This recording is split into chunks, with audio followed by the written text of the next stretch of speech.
look at today is how we can make a climate graph using Microsoft Excel.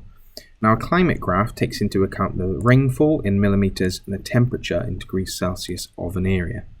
Now, you may be given a template like this, or you may be asked to make one from scratch, but you can use this as a guideline to doing so. What I'm going to do first of all is start putting in the figures. Now, I'm going to cheat a little bit because I've already done them, so all I'm going to do is I'm just going to paste in the ones that I've already done. Now, to make a graph or make a climate graph, the first thing you need to do is you need to highlight all of the table. So you're taking into account the millimeter in rainfall, degrees Celsius temperature, and the months. I'm then going to click on recommended charts, and I'm going to choose a clustered column chart. Now, at the minute, that isn't the right format. If you've seen a climate graph, you'll see that it's a bar graph and a line graph. So what I need to do is I need to take the temperature and make it a line. So what I'm going to do is I'm going to right click and use the option Change Series Chart Type.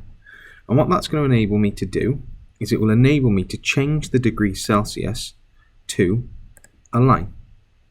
Now again, what I don't want is I don't want to have the axes for the temperature on the rainfall. So I'm going to click secondary axis, and what that will do is that will plot it separately for me. So I'm going to click OK. Now we're on path now to creating our climate graph, but there's a few changes we need to make. The first one is that the temperature needs to be in red. So I'm going to click and right click, and you can change the fill to be red, and that will already change the markers. I can then right click again. I can put Format Data Series, and I can change the color then of the line to red. That then shows the axes in the proper way. I could also change the axes to be from, instead of 0 to 70, I could make it 100, and I could do the same with the temperature. I could put up to 25 if I wanted to, but for now I'm going to leave it like this. I'm then going to add a title to my climate graph. So I'm going to put the United Kingdom climate graph.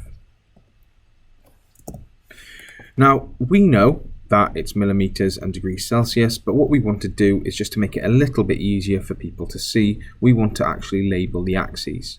So I'm going to click on the graph, I'm going to go on to design, and I can add chart elements. So I can add axes titles, so I could add one at the bottom, which would say months. I could add one on the first axis, which will say rainfall in millimeters, and I can add one to the other side, which is secondary vertical, to be temperature. Now if I make this a little bit bigger, and I can then start adding my axis titles. So I'm just going to put temperature, and I'm just going to put a C for that. On the other side, I can put rainfall, and in brackets millimeters, and in the bottom I can then put month.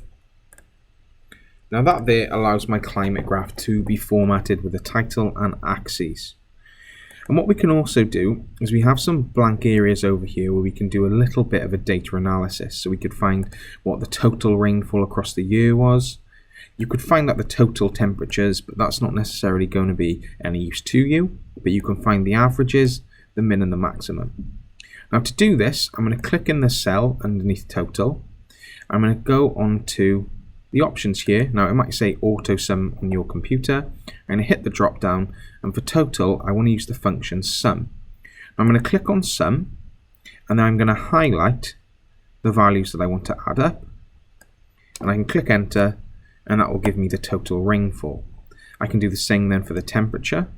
Sum, I'm going to highlight them, click enter, and I've got what the total temperature is. I can do the same then for average. Right click average, I need to highlight what I want to be averaged.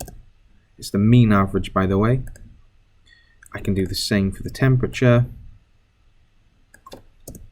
and I can then do the minimum rainfall, maximum rainfall,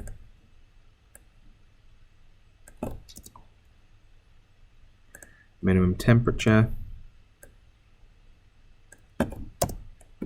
and I can then do the max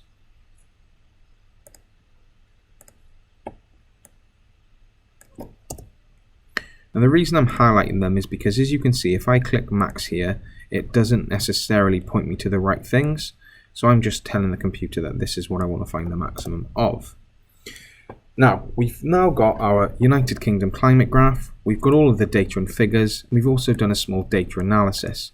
Now, on its own, that might not be relevant. However, what we can then do is we can do the same for the Amazon rainforest.